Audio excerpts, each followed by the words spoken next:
नमस्कार, हल्ला बोल में आपका बहुत बहुत स्वागत है। आपके साथ मैं हूं अंजना ओम कश्यप। बीएसपी अध्यक्ष मायावती ने आज उत्तर प्रदेश की राजनीति को लेकर बड़ा संकेत दिया। पीडीए प्लस बहुजन के समाजवादी पार्टी नेता अखिलेश यादव के दांव को उन्होंने करारा झटका दे दिया है। मायावती ने यूपी में गठबंधन की अटकलों को न सिर्फ खारिज किया बल्कि समाजवादी पार्टी और बीजेपी दोनों पर प्रहार किया है। 2027 के लिए उत्तर प्रदेश की सियासी बिसात बिछ रही है, मामला गर्म हो रहा है। सवाल है कि क्या मायावती का ये तेवर जातियों को इकट्ठा करने के अखिलेश के प्लान पर पानी फेर सकता है।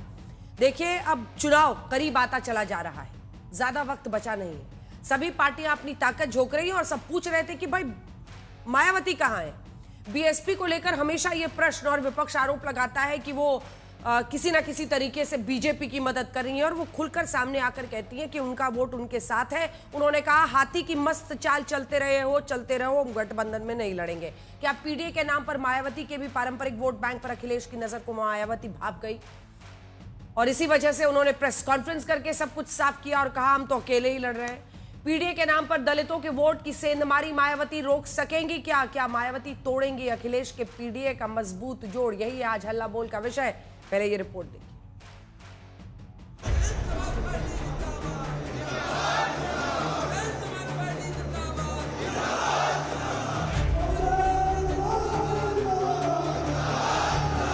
2027 के उत्तर प्रदेश चुनाव को लेकर मायावती ने पहला बड़ा ऐलान किया है। ऐलान है अकेले चुनाव लड़ने का।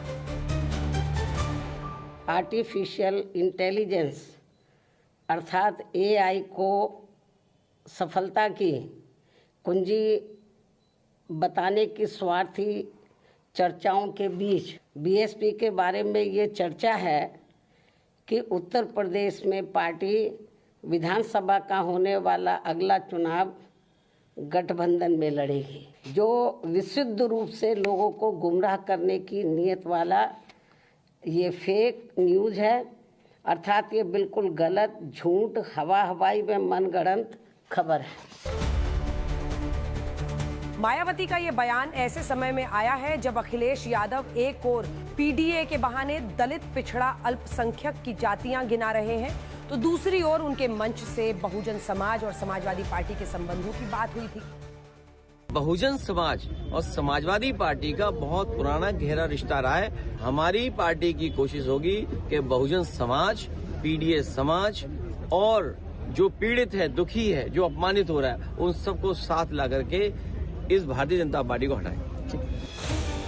कभी मायावती के खास नेताओं में शामिल रहे नसीमुद्दीन सिद्दीकी और अनीस अहमद खां उर्फ फूल बाबू 15 फरवरी को समाजवादी पार्टी में शामिल हुए थे। उस समारोह में नसीमुद्दीन सिद्दीकी के मुंह से समाजवादी पार्टी की जगह बीएसपी निकल जाने के बाद अखिलेश ने बहुजन समाज और समाजवादी पार्टी के संबंधों को जोड़ने की कोशिश की थी। वैसे तो खुद अखिलेश भी मौजूदा समय में बीएसपी से किसी अलायंस को नकार चुके हैं, लेकिन मायावती का किसी गठबंधन से इनकार साफ तौर पर अखिलेश द्वारा बहुजन समाज को पीडीए की ओर खींचने से रोकने का प्रयास दिखता है। मजबूरी उनकी दिल्ली की जो भी उनपे बहुजन लोगों को तो हमेशा ही जो दलित हैं, बैकवर्ड है, अब उनको मकान के नाम पे बदनाम किया गया। ये सब बीजेपी के लोगों की साजिश है। ये बात तो बहन जी को मालूम है।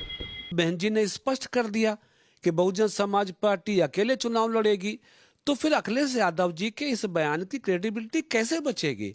लोग कैसे भरोसा करेंगे? इसलिए अखिलेश यादव जी ऐसी बातें भी कह देते हैं जिनका सच से कोई संबंध नहीं है। और फिर भी मैं कहता हूं कि अगर उस बात को, अखिलेश जी की बात को सत्य मान भी लिया जाए, तो ये तो प्रयोग पहले भी हुआ था ना।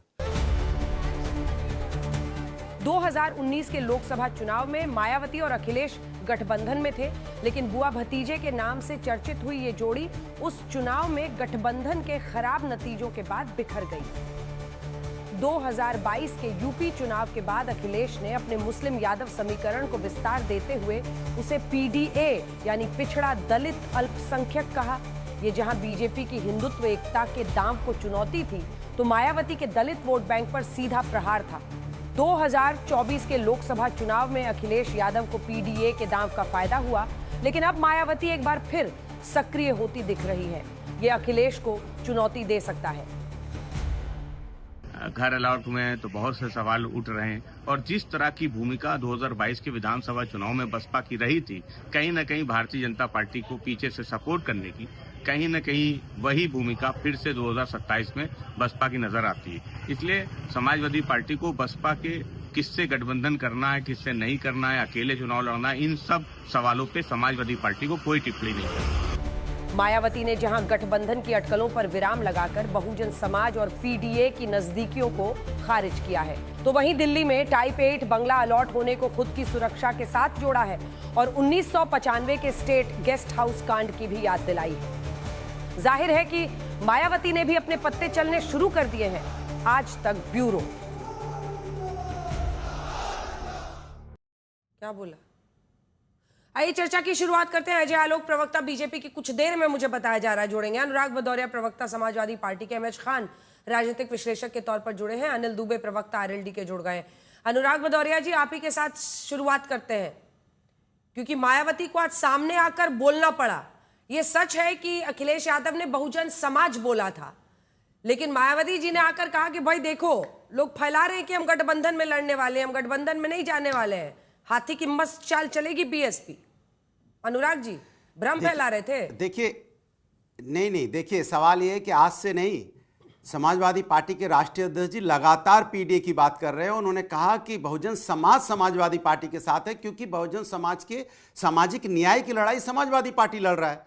अगर आपको इसी को देखें तो वाल्मीकि जयंती की घोषणा किसने की थी? समाजवादी पार्टी सरकार में। और जैसी भारतीय जनता पार्टी की सरकार यहाँ बनी थी 2017 में, वाल्मीकि जयंती की जो छुट्टी थी उसको रद्द कर दी थी, ठीक है। बाद में 2025 में दोबारा से उन्होंने वाल्मीकि जयंती की छुट्टी की घोषणा की। क्यों? क्योंकि उनको लगा कि जो सामाजिक न्याय, जो दलित समाज है, वो समाजवादी पार्टी के साथ जा रहा है। दूसरी बात, अभी आपने बोला काशीराम जी को, मान्यवर काशीराम जी को सांसद बनाया था इटावा से 1996 में 11वीं लोकसभा में। समाजवादी पार्टी ने उस समय आदरणीय नेताजी उनको इटावा से ले जाकर उन्होंने चुनाव लड़ा था, उनको लोकसभा पहुंचाया था पहली बार। ये शायद याद रखना चाहिए। और बी आर अम्बेडकर की जो पुण्यतिथि होती थी, उसकी भी छुट्टी समाजवादी पार्टी के समय में हुई थी, समाजवादी पार्टी के समय में हुई थी। दूसरी बात, जो अन्याय लगातार दलितों पे बड़ा आवाज किसने उठाई? अगर 2023 में एनसीआरबी के डाटा देख लिया जाए तो 57,789 दलितों पे अत्याचार के मामले आए हैं, जिसमें 15,130 तो उत्तर प्रदेश से ही हैं। माने 26% उत्तर प्रदेश से आते हैं। और इनकी जब आवाज उठाई किसने? और अगर आप इनको देखिए, मजेदार बात, इनको 4 सालों का 2018, 2019, 2020, 2021 अगर दलितों पे अन्याय का ले लिया जाए, इनके मामले जो उत्तर प्रदेश में हुए हैं, 49,000 मामले हुए हैं 4 सालों में। आवाज किसने उठाई? अगर मेरठ में एक दलित मां का साथ अन्याय होता है, उसके बाद उसकी बेटी का अपहरण हो जाता है, तो आवाज किसने उठाई? समाजवादी पार्टी ने। अगर रायबरेली में कि बच्ची के साथ अन्याय होता है, तो आवाज किसने उठाई? ऐसा है अनुराग भदौरिया जी की सारा मामला ना जाति पर आधारित वोट का है। हमारे हैं आपके पास खान साहब, लेकिन उससे पहले अपने दर्शकों को कुछ आंकड़े दिखाना चाहते हैं। पूरा मामला जाटव वोट का है, जो कि मायावती की तरफ हमेशा झुकता है, चाहे वो खुलकर सड़कों पर उतरे ना उतरे, प्रचार करें ना करें। आइए आपको दिखाते हैं। हमने 2017 और 22 के आंकड़े आपके लिए निकाले हैं। ये लोक नीति सीएसडीएस के आंकड़े हैं, जो जाति के आधार पर बता रहे हैं कि इसका वोट किसकी तरफ गया। तो सबसे पहले यूपीए में पीडीए प्लस बहुजन का जो अखिलेश का दाव है वो बड़ा है, लेकिन जाटव के वोट किसको पड़े? मिस्टर भदौरिया, सामने स्क्रीन है कि नहीं है? गौर फरमाइएगा, सारा खेल इसी का है। जो अरे सुनिए ना, नंबर तो देखिए, भ्रम क्यों फैलाया जा रहा है, क्यों पीसी उनको करना पड़ा। बीजेपी प्लस को जो 2017 में जाटव वोट 8% मिला था, वो 2022 में 21% मिला। और बाकी के जो बीएसपी को 87% 2017 के चुनाव में मिला था, एक हिस्सा छिटका उनसे, 65% पर वो आई। लेकिन आपकी झोली में सिर्फ 6 का इजाफा हुआ। असल इजाफा बीजेपी की झोली में हुआ। और इसीलिए आपको लगता है कि अगर मायावती से जाटव वोट छिटके तो वो हमारी तरफ आए, वरना गठबंधन में लड़ने वाले हैं, साथ लड़ने वाले हैं, ऐसा भ्रम क्यों फैलाया जा रहा था? छोटा सा जवाब, फिर मैं खान साहब के पास जाऊंगी। सिर्फ 3 लाइन का जवाब। 2024 में नहीं 2024 में तो हम चुनाव लड़े थे, और 2024 में हम कांग्रेस के साथ लड़े थे और हमारी 43 सीटें आई थी। दूसरा सवाल, आपका दूसरा जवाब, हम लगातार बहुजन समाज के लिए न्याय की लड़ाई लड़ रहे हैं, सामाजिक न्याय की लड़ाई लगातार लड़ रहे हैं। मैंने आपको बताया, चाहे लखनऊ की घटना हो, चाहे रायबरेली की घटना हो, चाहे बदायूं की हो, चाहे प्रतापगढ़ की हो, चाहे मेरठ की हो, चाहे रामपुर की हो, जहां जहां दलितों पर अन्याय हुआ है इस समय, समाजवादी पार्टी सबसे आगे खड़ी दिखाई देती है, क्योंकि हम न्याय के लिए जो भी ठीक है, पीड़ित है चलिए समाज खान साहब में, जल्दी जो से भी एक समाज रिएक्शन में इस पर, उसके बाद से अजय सम्मान आलोक के दिलाना पास वो समाजवादी पार्टी लाई ठीक लड़ती है। है, इसलिए हम बात खान करते हैं साहब पीडीए की। वो कह रहे हैं इसलिए बात मायावती करते जी हैं इतने दलित दिन तो समाज चुप की, रही और अब पिछड़े आकर अगड़े क्यों ये और बता रही पिछड़े- हैं? जी जी आवाज नीचे कीजिए खान साहब। नहीं, देखिए, ये बराबर बहन कुमारी मायावती जी मीटिंगें ले रही हैं। आप भी 9 तारीख को पिछले महीने मीटिंग ली थी, फिर अभी 5-7 हज़ार आदमी इकट्ठा हुए, बूथ लेवल के आदमी मीटिंगें लिए। देखिए, ये मुस्लिम समाज का वोट 20% है और दलित समाज का वोट 22% है। 3 बार से मुस्लिम समाज समाजवादी पार्टी को वोट दे रहा है और वो देख रहा है कि मेरे 95% वोट देने के बाद भी समाजवादी पार्टी बीजेपी को नहीं हरा पा रही है। 110 सीट पर सिमट गए हैं। लेकिन अब टक्कर तो वही दे रहे हैं ना मुसलमान खान उधर जाने वाला साहब, नहीं है। टक्कर तो अब वही दे रहे हैं ना। 22% दलित। अरे टक्कर तो लेकिन आप नहीं बीजेपी देंगे को ना, कौन दे रहा है? अंजना जी, आप टक्कर नहीं देंगे। अब देखिए, अरे मुस्लिम वोट की बात करें, एक बार दिखाइए देखिए ग्राफिक्स ना, नंबर टक्कर 4 तो दिखाइए। बीजेपी को 2022 के अब- विधानसभा में समाजवादी पार्टी को 111 सीटें मिली और 32.06% वोट। एक बार जल्दी से एक एक करके दिखा दीजिए। मुस्लिम का वोट किसको? 17 और 22 में देखिए समाजवादी पार्टी को 49 और 79% वोट मिल रहा है, ये साफ दिख रहा है। यहीं पर आप बीएसपी को देखिए 6% कह है। रहा हूं 2022 दिखने के दिखाइए। बाद बोलिए बोलिए जल्दी बोलिए। अब मैं यही कह रहा हूं कि ये दिखने के बाद मुसलमानों को लग रहा है कि बीजेपी को अखिलेश यादव नहीं हरा पाएंगे। अच्छा। जब हम 22% वोट वाले के साथ जाएंगे तो 42% वोट हो जाता है। तो अब इस बार जो है मुसलमान और दलित और अपर कास्ट, बैकवर्ड, ये सब थोड़े थोड़े हमारे साथ आएंगे तो हम 50-52% तक पहुंच जाएंगे। ये तजुर्बा हो चुका है। देखिए, अभी देखिए फूल बाबू की नाम आप ले रही थी। फूल बाबू ने क्या कहा कि बहुजन समाज पार्टी का जो फार्मूला है वही पीडीए है। अब ये 2 बार चुनाव हार चुके हैं भाई फूल बाबू, 2 बार चुनाव हार चुके हैं। नसीमुद्दीन सिद्दीकी 1 बार एमएलए बने हैं, हमेशा एमएलसी बन के रहे बहुजन समाज पार्टी में। ये जानाधार वाले नेता नहीं है। अब वही बल्ब फ्यूज लेकर के चले आ रहे हैं। जितने बल्ब, अब देखिए ना, पूरा कुनबान का देख लीजिए, बहुजन समाज पार्टी के जिसने निकाला तर से टपक लिया इन्होंने। क्यों? तुम्हारे पास आदमी नहीं है क्या? तुम ना आदमी नेता नहीं पता कर सकते हो क्या? जो लोग भी बहुजन समाज पार्टी से समाजवादी पार्टी में आए हैं, बहुजन समाज पार्टी में जब थे तो प्रधान भी नहीं थे। बहन कुमारी मायावती जी ने उनको एमएलसी, एमएलए बनाया, मिनिस्टर बनाया। आज वो नेता बन रहे हैं। नेता नहीं, वो कमेटी को नहीं बना। क्या मायावती जी ने समाजवादी पार्टी के नेताओं को नहीं लिया? का काम करना चाहते अरे खान साहब कैसी कैसी बातें कर रहे हैं? मायावती जी ने नहीं लिया क्या समाजवादी पार्टी के नेता? आज की बात नहीं कर रहे हो मैं, अनेकों ऐसे नेता हैं वहां पर तो आधे नेताओं का यही काम है, इधर से टिकट नहीं मिलता है तो उधर चले जाते हैं, उधर से टिकट नहीं मिलता है तो इधर चले आते हैं। यही तो काम है उनका। अजय आलोक जी देखिए, अखिलेश यादव एक बड़ा दाव खेल रहे हैं। पीडीए, बहुजन समाज, आपको समझ में आ रहा है? अब वो कह रहे हैं एसआईआर के जरिए भी पीडीए और मुस्लिम, अगर वो कह रहे हैं कि पीडीए का वोट काटा जा रहा है तो आपको ये समझना चाहिए कि कहीं वही स्थिति ना हो जाए जो लोकसभा में हुआ था। उन्होंने जनता को कन्विंस कर दिया कि आप लोग सत्ता में आएंगे तो संविधान बदल देंगे। हाथ कंगन को आरसी क्या अंजना जी? बिहार के चुनाव आपने देखा ना, एसआईआर, वोट चोरी कैंपेन पे घूम रहे थे तेजू बाबा राहुल गांधी जी के साथ। क्या नतीजा निकला? एक 6 पे रुक गए, दूसरे 25 का आंकड़ा नहीं पार कर सके जो हम बोलते थे। और उसके बाद दोनों एक दूसरे पे लठ बजाने लगे कि गलत मुद्दे को लेकर हम चुनाव में गए, इसका नुकसान हुआ। आरजेडी की राष्ट्रीय कमेटी में फैसला हुआ।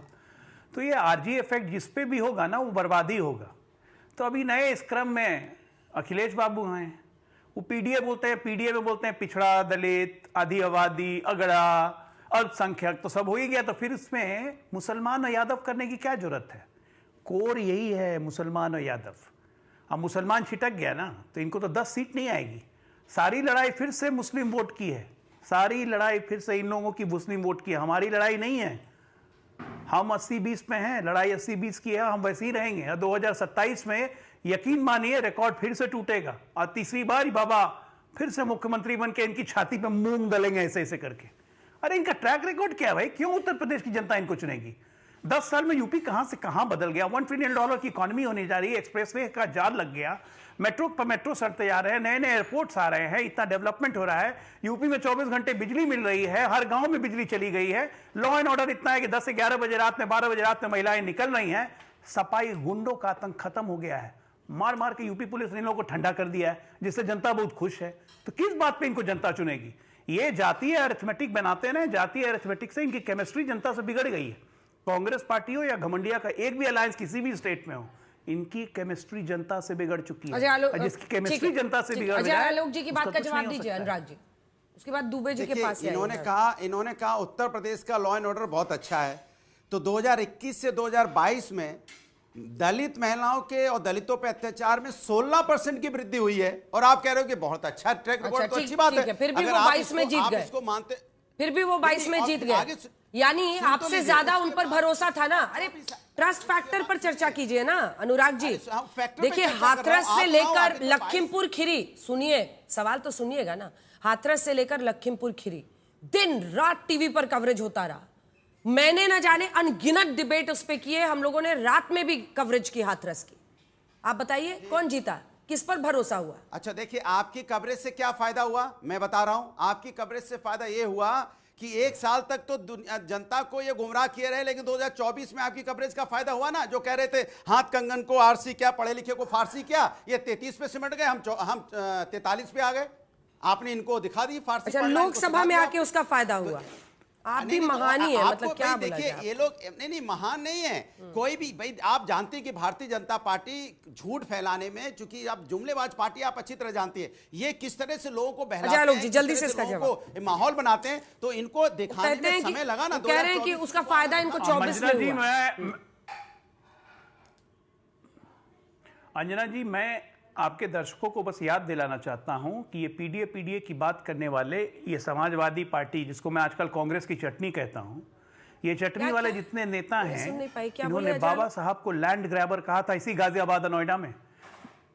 ये कांग्रेस की चटनी हो गए हैं ये लोग। कांग्रेस खिचड़ी है, ये लोग चटनी है, कांग्रेस की चटनी। मैंने कहा कि कांग्रेस को अगर खिचड़ी मानी है तो ये खिचड़ी की 5 प्रकार होते हैं ना, चोखा, चटनी, पापड़, घी, अचार, तो ये कांग्रेस की चटनी है। अब बाकी जितने लोग हैं घमंडिया के, वही चोखा, चटनी, पापड़, खाना हम ही को है इन लोगों को। हम धीरे धीरे करके खाते ही जा रहे हैं, पूरा खा लेंगे। ये वही लोग हैं जो बाबा साहब को लैंड ग्रैबर कहते थे इसी नोएडा की धरती पे, आजम खान ने कहा था। ये वही लोग हैं जो बहन कुमारी मायावती, एक दलित महिला को जान से मारने की इन्होंने कोशिश की। ये वही लोग हैं जिनके शासनकाल में मुजफ्फरनगर से लेकर न जाने कितने दंगे हुए, उन दंगों में फंसाया गया और सैफई में लोग नाच देख रहे थे। ये लॉ एंड ऑर्डर का एल भी समझते हैं। आरजेडी और सपा, 2 पार्टियां इस देश में ऐसी है जिनको लॉ एंड ऑर्डर का एल भी नहीं पता है। For them disorder is law and order. ये उत्तर प्रदेश की जनता जो अब उत्तम प्रदेश बन चुका है, नहीं चाहती इनको कहीं देखना नहीं चाहती है। ये फिर से वही अपनी जातिवादी राजनीति का, अपनी धर्म परस्ती, भाईजान के चक्कर में मुसलमान यादव कॉम्बिनेशन बैठा के करेंगे। 24 हुआ, एक फ्लूक था। 24 एक फ्लूक था, एक फॉल्स नैरेटिव बैठाया गया कि 400 आएगा तो आरक्षण छीन लेंगे, संविधान बदल देंगे। इनका फॉल्स नैरेटिव चल गया। काठ की हांडी बार बार नहीं चढ़ती है, याद रखिए। एक बार हो गया, उसके बाद लगातार जितने चुनाव हुए, जितने प्रदेशों में हुए, उसका नतीजा क्या हुआ? आए थे ना अखिलेश जी आम आदमी पार्टी का प्रचार करने दिल्ली में, कितनी सीटें जिता दी आम आदमी पार्टी को।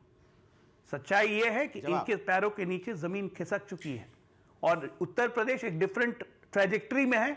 उस डिफरेंट ट्रैजेक्टरी में नेगेटिव आदमी की और नेगेटिव पार्टीज की जरूरत नहीं है। अखिलेश यादव जी को आराम से 20-30 साल अभी जवाब दीजिए। अनुराग जी जवाब दीजिए। दुबे जी इंतजार ही कर रहे हैं। ये लोग कभी सीन में नहीं आएंगे। दुबे जी का खाता है इनको मैं तो इनको बस यही कहूंगा कि ये गरम कहीं आप गरम चटनी मत खा जाना। बाबा साहब लैंड ग्रैबर थे ना, ये याद रखना। सुनिए मेरी बात, मैं बाबा साहब लैंड ग्रैबर थे कि नहीं? अरे मेरी बात सुन लीजिए। अभी देखो आपके बीच में नहीं बोला, अब आप खिसियाने लग गए। अब हमने बोला गरम चटनी मत खाना, नहीं तो मुंह जल जाएगा। अरे मैं खिसियाने में, चटनी कौन सी गरम खाता है? लैंड ग्रैबर थे या नहीं? अनुराग जी, ये गरम लंदन में ज्यादा रह रहे हैं क्या? चटनी कौन गरम खाता है? अरे बहुत लोग खाते हैं गरम चटनी, क्या बात कर रही हैं आप? सपा बहुत लोग गरम चटनी खाते हैं, आपको पता ही नहीं। उल्टा खाते हैं। हाँ, अब सुनिए, अब हम अपनी बात कह लें। देखिए अब हम किसी के बीच में नहीं बोले। सवाल है भारतीय जनता पार्टी का। देखिए आपने जितनी देर बात सुनी, इन्होंने अपनी कोई बात नहीं बताई। इनके चूंकि सरकार इनकी राज्य में, केंद्र में, दोनों जगह सरकार है, उसके बारे में एक बात की हो। ये किसकी बात करते हैं? समाजवादी पार्टी की। फिर करेंगे समाजवादी पार्टी की, फिर करेंगे समाजवादी पार्टी की। तो आप सोच लो समाजवादी पार्टी का फोबिया, डर इनके दिमाग में किस तरह समाया है। ये जनता की बात नहीं करी एक बार, जितनी बार इन्होंने बोला कोई डाटा नहीं, कुछ नहीं, समाजवादी पार्टी। अरे समाजवादी पार्टी के ऊपर में बहुजन का और पीड़ितों का विश्वास है, तभी लोग समाजवादी पार्टी ज्वाइन कर रहे हैं, समाजवादी पार्टी को वोट दे रहे हैं, समाजवादी पार्टी जीत रही है। आपके साथ क्या है? झूठ और जुमले, इसके अलावा तो आपके पास है नहीं। ये भाषा शैली, चटनी, खिचड़ी, रायता, हाँ रायता बोलना भूल गए, रायता फैलाने की आपकी आदत है। अब आप सोचते हैं कुछ नहीं बन रहा है तो चलो समाजवादी कांग्रेस कुछ रायता फैलाएं, कुछ इन दोनों की, किसी को चटनी बनाए, किसी को खिचड़ी बनाए, फिर रायता फैलाए। लेकिन इस बार जनता आपका रायता फैला देगी उत्तर प्रदेश के अंदर में, ये तय मानिए। 2024 में भी आपका रायता फैलाई थी और इस बार भी आपके झूठ जुमलों का जो ये रायता है ना लड़ाने वाला, ये जनता जान चुकी, उत्तर प्रदेश की जनता आपका रायता फैलाने वाली है। इसलिए आप अपने आप को, डोंगे को संभाल के रखिए, नहीं तो आपका सब लुटने वाला है, कुछ बचने वाला यहाँ है नहीं। इसलिए हम कह रहे हैं कि समाजवादी लोग पीडीए की बात पीडीए की बात करते हैं क्योंकि हम न्याय की बात करते हैं, हम हर वर्ग को न्याय दिलाने की बात करते हैं। हम कौन ऐसा वर्ग जिसके न्याय दिलाने की बात नहीं करते? हम तो शंकराचार्य की बात करते हैं भैया। आपके डिप्टी सीएम कह रहे हैं चोटी खींचना मतलब पाप होता है, महापाप होता है। महापाप बोल रहे हैं लेकिन कार्रवाई नहीं कर रहे हैं। ये कब आवाज निकली? जब समाजवादियों ने आवाज उठाई, जब समाजवादी शंकराचार्य जी के साथ खड़े हुए, साधु संतों के साथ खड़े हुए, तब आज पे डिप्टी सीएम आज बोल रहे हैं नहीं नहीं चोटी जो सिखा खींची गई है तो महापाप है। अब उनको महापाप याद आया, जब हमने याद दिलाया। अरे कार्रवाई कीजिए आप लोग, समाजवादी नहीं हो, नियो सोशलिस्ट सिखा को हाथ लगाया है, बजाय इसके कि नियो सोशलिस्ट। हाँ मत कीजिए। बोलिए बोलिए अजय आलोक जी। अजय आलोक जी समाजवादी नहीं है। बोलिए बोलिए जल्दी बोलिए। देखिए अंजना जी, समाजवादी कब से, समाजवादी जब से जयप्रकाश नारायण गए, लोहिया गए, समाजवाद खत्म। समाजवादी से ये कब परिवारवादी बने? अब परिवारवादी से अब नियो सोशलिस्ट है। सोशलिस्ट, मैं इन लोग को सोशलिस्ट नहीं सोशलिस्ट कहता हूं। इसी को, लेकिन अजय जी परिवारवादी हो जो भी हो, परिवारवादी हो जो भी हो, लोकसभा में तो आपको यूपी में पसीना छुड़ा दिया ना। ये बात अजय आलोक जी आपकी पार्टी को समझ में आ रही है कि नहीं आ रही है? भ्रम फैलाया जो भी फैलाया, क्या आपको एक डेफिनेट पैटर्न नहीं दिख रहा है? वो जाति जाति हर दिन जाति के आधार पर अपने वोट को कंसोलिडेट कर रहे हैं। देखिए उनका जो काम है कि जाति में हिंदुओं को तोड़ो, मुसलमान को एक रखो, ये नैरेटिव अब एक्सपोज हो चुका है। 2024 में जो हुआ वो एक फ्लूक था अंजना जी, ये हर बार नहीं हो सकता है। एक बार हो गया, हर बार नहीं हो सकता है, और हर बार हम होने भी नहीं देंगे। अनिल दुबे जी अभी तीसरी बार सरकार बना के बैठे हैं। कोई आपकी पार्टी को तो मुस्लिम वोट भी चाहिए होता है, हर तरह का वोट जाता ही होता है। ये जाति वाले पूरे खेल में कहाँ फिट हो रहे हैं आप लोग एनडीए में? नहीं देखिए अंजना जी, हम लोग एनडीए में हैं और एनडीए में फिट हैं। हम मुद्दों के साथ एनडीए के साथ हैं। और देखिए किसी भी मुद्दे पर जहां भी जरूरत पड़ी, कौन से मुद्दे पे साथ? हम किसानों के साथ हैं, हमारा सेकुलर मिजाज आज भी हम उनके साथ खड़े होते हैं। तो पश्चिमी उत्तर प्रदेश में जब ये पार्लियामेंट का चुनाव लड़ रहे थे, तो जब पश्चिमी उत्तर प्रदेश पहुंचे थे तो वहां ये नहीं कामयाब हो पाए। पश्चिमी उत्तर प्रदेश में एनडीए ने ज्यादा सीटें जीती थी पार्लियामेंट में, बाकी जगह इनका संविधान खतरे में है, वो नारा चल गया। लेकिन पश्चिमी उत्तर प्रदेश में जब गए तो ये नहीं चला। देखिए हम लोग किसानों की राजनीति करते हैं, हमारे नेता माननीय जयंत चौधरी जी समाज को जोड़ने की बात करते हैं। और पूरे पश्चिमी उत्तर प्रदेश में वो 1700 गांव में उन्होंने जनसंपर्क किया, वहां पे भाईचारे के माहौल को बनाने का काम किया। वही हमारा मुद्दा है, उसी मुद्दे पर हम लोग काम करते हैं। कह रहे कि मंत्री वाला मुद्दा रहता है आपका? नहीं, अब ये फिट हो जाते हैं जाके।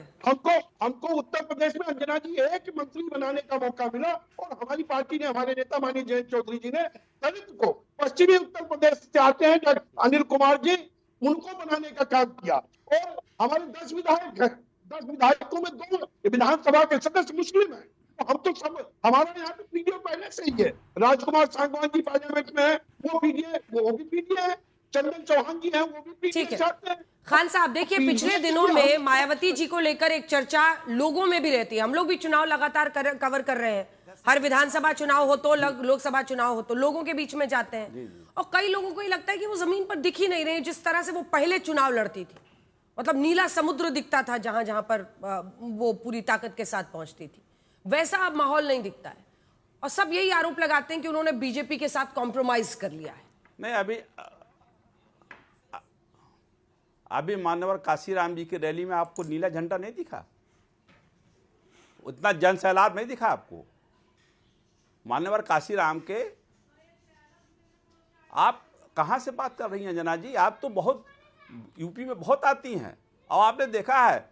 देखिए अब मैं दूसरी बात करने जा रहा हूं।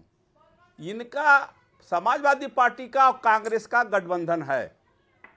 नसीमुद्दीन सिद्दीकी किस पार्टी के हैं? कांग्रेस के हैं। कांग्रेस के आदमी को तोड़ के अपने में मिला रहे हैं। ये इनके पास कोई आदमी है कहां?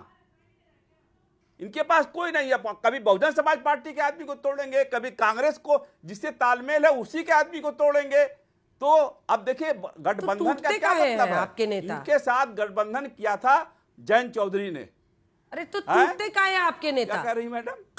टूटते का है आपके नेता? अब यही शिकायत समाजवादी पार्टी को रहता है अपने नेताओं को लेकर। भाई नेता ही जब ऐसे हैं, जहां टिकट मिल जाए वहां चल दिए, वहां बह लिए, ये तो पुरानी बात है। आपसे एक बार नहीं 100 बार कह चुका हूं कि दुबे जी हंसिए मत। दुबे जी को एक बार दिखाइए। दुबे जी हंसिए मत। निकालते हैं हम तो प्रवक्ताओं में भी आजकल देख रहे हैं। निकालते हम तो आजकल प्रवक्ताओं में भी देख रहे हैं। एक सेकंड, प्रवक्ताओं में भी देख रहे हैं। नहीं, मैं हंसा जो पार्टी में जगह मिल जाए वहां, एक सेकंड, जो पार्टी में बोलने की जगह मिल जाए वहां पहुंच जाते हैं। एक दिन पहले दूसरे पार्टी के प्रवक्ता रहते हैं, अगले दिन अगली पार्टी के प्रवक्ता रहते हैं। अंजना जी, ठीक है, शुरू से एक ही जगह।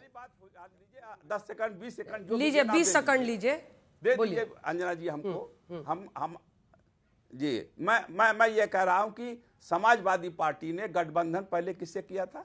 जयंत चौधरी से किया था, ओम प्रकाश राजभर से किया था और कई अन्य पार्टियों से किया था। आज उनके साथ कोई है? कोई नहीं है। सब छोड़ के चले गए। जयंत चौधरी बीजेपी में चले गए, ओम प्रकाश राजभर बीजेपी में चले गए, मंत्री बन गए।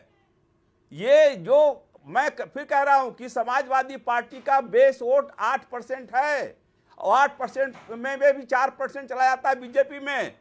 अब मुसलमान 20% नहीं जाएगा इनके साथ। आप नोट कर लीजिए आज। और अगर आज आप मेरी बात को गंभीरता से लेंगी तो चुनाव के बाद अगर ऐसा हम तो गंभीरता से ले लेंगे सर। जनता को गंभीरता से लेना है, जनता को गंभीरता से लेना है।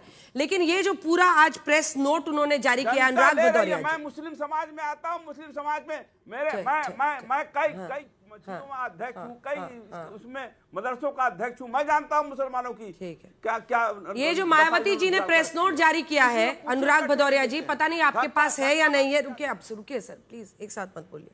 इसमें देखिए world AI summit, impact AI summit यहाँ पर दिल्ली में हो रहा है और उन्होंने कहा है कैसे आर्टिफिशियल इंटेलिजेंस और इन सब के जरिए गठबंधन की बात समाजवादी पार्टी के साथ की। उन्होंने कहा है कि ये फेक न्यूज फैलाया जा रहा है। इस मुद्दे को आप एड्रेस ही नहीं कर रहे हैं। किस बात के लिए? उन्होंने स्टेट तो ऐसा कुछ कहा, स्टेट गेस्ट हाउस कांड को भी पर्सपेक्टिव में लाकर उन्होंने अपनी बात कही है। अब ये दोनों पर आप इशू पर एड्रेस कीजिए ना, इस इशू को एड्रेस कीजिए। कर रहा हूं ना। काहे फेक न्यूज फैला रहे हैं बहुजन समाज? देखिए पीडीए कर रहे थे तब पीडीए पे रहते, फिर बहुजन समाज नया बोले क्योंकि जाति के खेल के बिना तो आपको वोट मिलता नहीं है। अरे पीडीए में दलित है कि नहीं है? बहुजन समाज है कि नहीं है? तो ये कोई नई पहली बात तो कह नहीं रहे। हम लोग तो लगातार कह रहे हैं, हम सामाजिक न्याय की बात कर रहे हैं। कोई पहली बार बोल रहे हैं क्या? लगातार बोलते आ रहे हैं। अब उनके समझ में आए किसी के तो हम कुछ नहीं कर सकते जहां तक वो नहीं। अब दूसरी बात 1995 की जो आप घटना बता रही हैं, और 1996 में मानवर काशीराम जी को तो नेताजी ने इटावा से लड़ाया था। एक साल बाद ही तो हमारे रिश्ते कैसे होंगे आप समझ सकते हैं। लोकसभा पहुंचाया उन्होंने। तो सवाल उठता है कि ये समाजवादी लोग हमेशा बहुजन समाज का सम्मान करते हैं, उनको न्याय दिलाने की बात करते हैं। उसके बाद ही तो हमने इलेक्शन लड़े ना 1996 में। आप यही तो अनुराग जी मेरा सवाल था। अनुराग जी यही तो मेरा सवाल था कि जब पीडीए में वो आ ही रहे थे तो बहुजन समाज बोलने की क्या जरूरत थी? क्या ये जानबूझकर भ्रम फैलाने के लिए नहीं था? इतना भी भोले मत बनिए। दिक्कत क्या है? इतने खुश थे आपके नेता, मैंने भी उनका इंटरव्यू किया कि देखिए पीडीए एकजुट हो गया है, पीडीए एकजुट हो गया है। अब पीडीए के बाद बहुजन समाज इसीलिए बोल रहे हैं ना ताकि भ्रम फैले मायावती का जो वोट बैंक है। एक बात समझ में नहीं आई, अगर हमने दलित को बहुजन समाज बोल दिया तो उसमें दिक्कत क्या? और फिर किसी का राइट तो थोड़ी किसी पे हम सामाजिक न्याय खान की साहब अगर ये बात बात तो कर सही रहे कह रहे हैं, वो हैं किसी का राइट थोड़ी है किसी पे। राइट तो है नहीं, हाँ, ऐसा हाँ। बोल रहे हैं आप। नहीं, बात पूरी होने दीजिए। जब नहीं, दलितों पे अन्याय बहुजन होता है, समाज बहुजन पार्टी पे, कहा तो गया आवाज है, हम बहुजन उठा रहे समाज हैं। थोड़ी कहा हमने गया है। कहा कि उत्तर लेकिन प्रदेश अनुराग जी आपके नेता ने तो पीडीए और बहुजन समाज की एकता की बात की, तो वो तो अलग मान रहे हैं उससे कि पीडीए और बहुजन समाज एकजुट होगा। आपके नेता ने कहा है अनुराग जी। बहुजन समाज पार्टी कहा गया है। नहीं, उसी का मतलब वही है। पीडीए और बहुजन समाज मतलब पीडीए में पिछड़ा भी आता है, दलित भी आता है, अल्पसंख्यक भी है, हमारे हम आदि आबादी भी है। तो उसमें जो दलित है वो तो उसी में आता है ना, तो उसी को कहने का तरीका है। अब इसको ऐसा तो नहीं कि किसी का राइट है किसी के ऊपर में, ऐसा नहीं है। इस तरह की ये सवाल ये हो गया। अरे वो चुप रहिए, काहे हल्ला मचा रहे हैं बेवजह, बोलने दो बीच में। तुम्हारा नाम अरे भैया आज तक के चैनल पे बैठे हो, कहीं मछली बाजार में नहीं हो भाई। आपने बोला, मैंने सुना, मैं बोल रहा हूँ, आप सुन लो, हल्ला मचा रहे हो बेवजह। आप खुद ही बीएसपी में नहीं हो, हल्ला दुनिया भर का मचा रहे हो। पहले कोशिश क्या होती है, देखिए अजय आलोक जी, पूरी कोशिश ये है, आप सोचिए ना कि ए से वो 3-3 को टारगेट कर रहे हैं। पीडीए में ए से अगर उनसे बोले तो आधी आबादी भी ए से कहते हैं, फिर ऐसे अगड़ा भी बोल देते हैं, जो कि आप मानते हैं कि आपका वोट बैंक है। एक बार दिखा दीजिए अगड़ों में कितना % वोट किसको मिलता है। उसके बाद से वो ए से अल्पसंख्यक भी कह देते हैं। अजय आलोक जी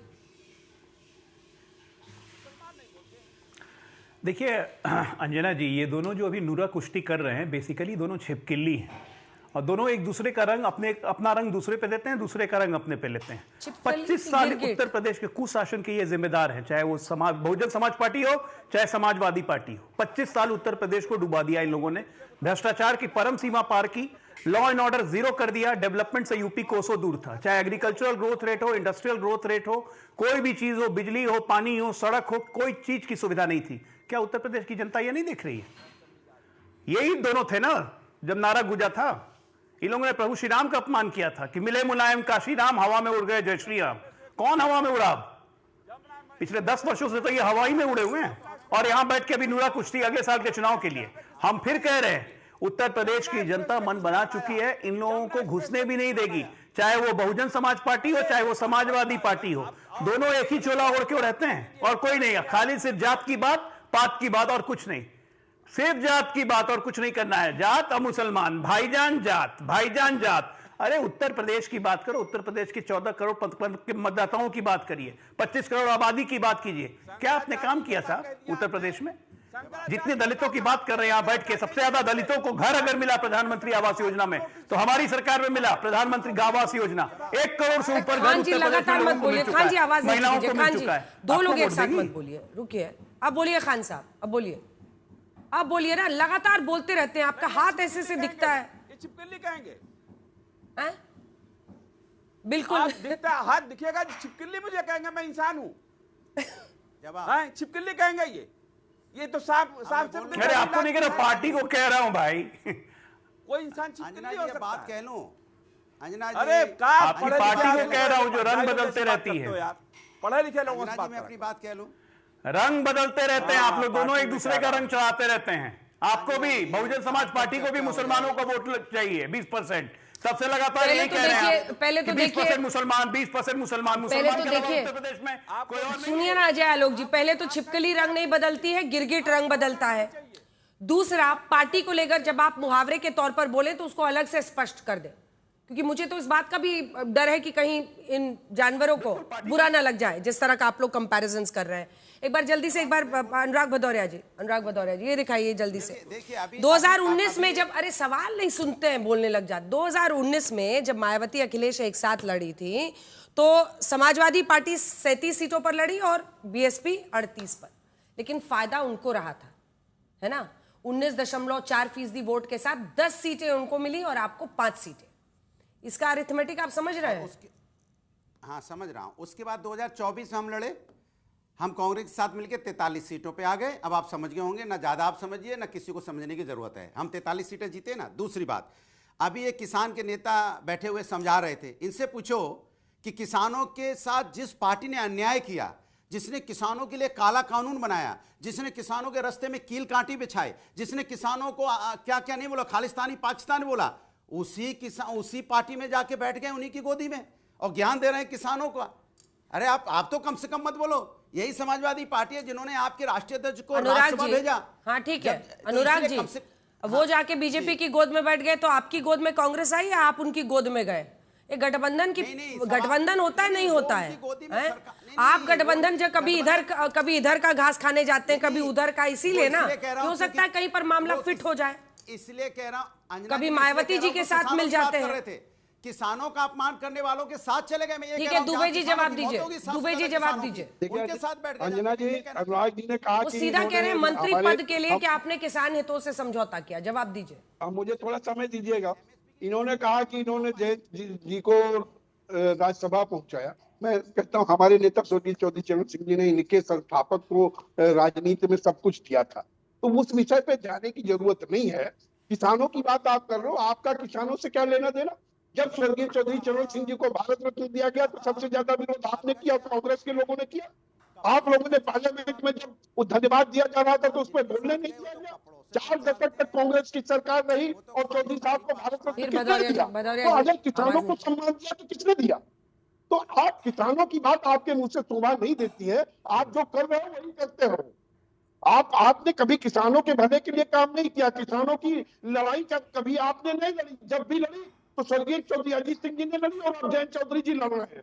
और किसानों के काले कानून वापस हुए थे और लड़ाई हम लोगों ने लड़ी थी, आपने नहीं लड़ी। और पश्चिमी उत्तर प्रदेश में अनुराग जी, मतलब जब ये मुद्दा इतना ज्वलंत था उस वक्त भी चुनावों की कवरेज हमने की थी और पश्चिमी उत्तर प्रदेश में बीजेपी ने अच्छा परफॉर्म किया था। तो आपको भी समझना चाहिए, पुराने नतीजे आप भूल जा रहे हैं, लोकसभा पर ही खेल रहे हैं। लेकिन अगर लोकसभा सही साबित होता है अजय आलोक जी, और वहां से एक्स्ट्रापोलेशन बढ़ता है अखिलेश यादव का, जिन मुद्दों को वो उठा रहे हैं, तो आपके लिए बड़ा चैलेंज बन सकते हैं। देखिए अंजना जी, राजनीति हमेशा चैलेंज रहती है। कोई ये मान के नहीं बैठ सकता है कि हर बार आपको समर्थन उतना ही मिलेगा। उसके लिए लगातार प्रयास करते रहना पड़ता है, जनता के साथ जुड़ना पड़ता है। हम ये बैठ के नहीं बैठे हुए हैं कि हम फिर से उत्तर प्रदेश जीत जाएंगे। हम काम करके दिखा रहे हैं, हम जनता के बीच में, और जनता का पल्स ऑफ द पीपल ये समझने की कुव्वत हम में है कि जनता क्या चाहती है। एक आम जनता जिसको राजनीति से कोई मतलब नहीं है, वो चाहती है कि एक सेफ लॉ एंड ऑर्डर रहे, एक अच्छा परसेप्शन रहे, रात में बिरात हम कहीं भी जा सकते हैं, महिलाएं आराम से घूम सकती हैं, एक स्वच्छ वातावरण रहे, बिजली रहे, पानी रहे, कोई गुंडागर्दी ना हो, कोई स्कॉर्पियो की खिड़की में से राइफल के नाले ना दिखें। तो ये सब परसेप्शन ऑफ द पॉलिटिक्स है। अब पॉलिटिक्स कुछ नहीं है, परसेप्शन है। और हम 24/7 काम करने वाले राजनीतिक दल हैं जिसके कार्यकर्ता बूथ बाय बूथ काम कर रहे हैं, और हमने करके दिखाया है। बिहार में 30 सीटें आई थी हमारी, 30 सीटों को हिसाब से 180 सीट आनी चाहिए थी, 202 आई हमारी। आप ऐसे जोड़ के देखिए ना। महाराष्ट्र में हम लोकसभा हारे थे, महाराष्ट्र में विधानसभा में क्या रिजल्ट हुआ? मैंने कहा कि ये एक फ्लूक चांस था जो 24 में इनको मिल गया कि उत्तर प्रदेश और महाराष्ट्र में और बिहार में हमारी सीटें कम हुई। फ्लूक चांस, ये दोबारा ये चांस हम नहीं देंगे, किसी भी हालत में नहीं देंगे। और ये जो बात मुसलमान मुसलमान मुसलमान कर रहे हैं, मैं फिर कह रहा हूं लड़ाई 80-20 की है। आप लड़ाई में है ही नहीं कहीं से भी। अब मैं बोल लूं हो गया। कम से कम अरे जनता से आपको क्या मतलब है भाई? आप अपने परिवार को संभालिए ना। जनता ने वोट दिया है और वो जनता के वोट आप कह रहे हो कि यार ऐसे ही चांस मिल गया, प्रभु का आशीर्वाद भी मिला है, हमको अयोध्या से भी जीते हैं, फिर भी आप कह रहे हो कि फ्लूक में मिल गया। कुछ तो सोच के बोला करो। आप सब जनता का अपमान कर दे रहे हो कि जनता ने वोट दिया, जनता ने हमें सीट से जिताया। और सुनिए, एक लोकसभा सीट लाखों में जीती गई है, कोई 10,000 से नहीं जीती गई है। इसलिए जनता के आशीर्वाद को आप मत बोलिए। जब आप जीते हो तो हम उसको एक्सेप्ट करते हैं कि हाँ हमारी हार हुई है। आप हारे हो तो आप मानिए कि आपकी हार हुई है। दूसरी बात, आपके पास में बात हो रही थी कि किस तरह से दलितों पे अन्याय बढ़ा है आपकी सरकार में।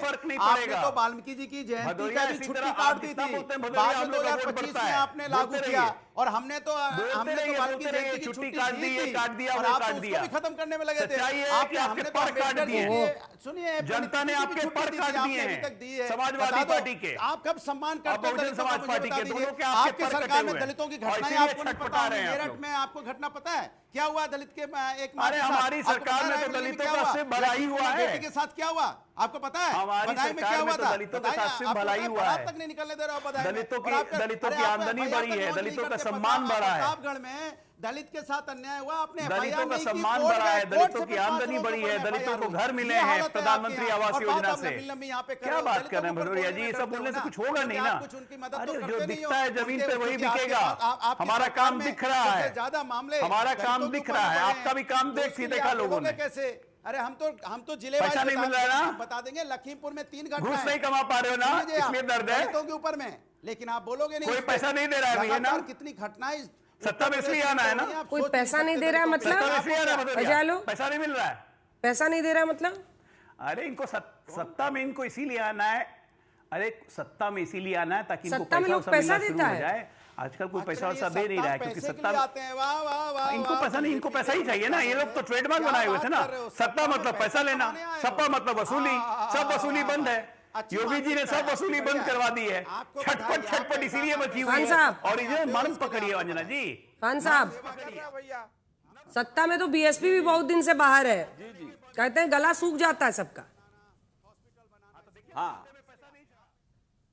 नहीं नहीं, मैं कह रहा हूँ अजय आलोक जी आज पटना छोड़ के दिल्ली में बैठे हैं, मलाई काट रहे हैं और वो पैसा वसूल रहे हैं। कहाँ से खर्चा चल रहा है इनका? 12 करोड़ की गाड़ी पे चल रहे हैं। कहाँ से आ रहा पैसा इनके पास? प्रैक्टिस तो कर नहीं रहे। अरे कमाल है यार, आए बाएं साएं जो मत दिया है वही बोलते रहोगे आप। पढ़े लिखे लोग यार, पढ़े लिखे लोग तो बढ़ते। अच्छा 12 करोड़ की कौन सी गाड़ी होती है भाई? इसमें है कि नहीं है? दिखाइए खान साहब। खान साहब मुझे और अजय आलोक जी को 12 करोड़ की कौन सी गाड़ी? चलते हैं उसी गाड़ी पे ये भी चलते हैं। कौन गाड़ी? 12 करोड़ की कौन सी गाड़ी होती है? प्रधानमंत्री पे जिस गाड़ी पे प्रधानमंत्री जी चलते हैं। अरे कौन गाड़ी? या कह रहा हूँ जिस गाड़ी पे प्रधानमंत्री जी चलते हैं उसी गाड़ी पे ये चलते हैं। ये उन्हीं के बराबर चलता है, उन्हीं के बराबर ही ले रहे हैं पैसा। कहाँ से आ रहा पैसा? जब इनकी प्रैक्टिस नहीं कर रहे हैं तो पैसा इनके पास कहाँ से आ रहा है? खान साहब आपके मुंह में घी शक्कर कि मेरे पास खाना बस्ती गाड़ी हो बंद, जाए। लेकिन मैं तो फिर पैसा कह रहा कहाँ से आ हूं, रहा? आपने इस बार जन्मदिन में बहन जी के 51 लाख की माला देखी गले में?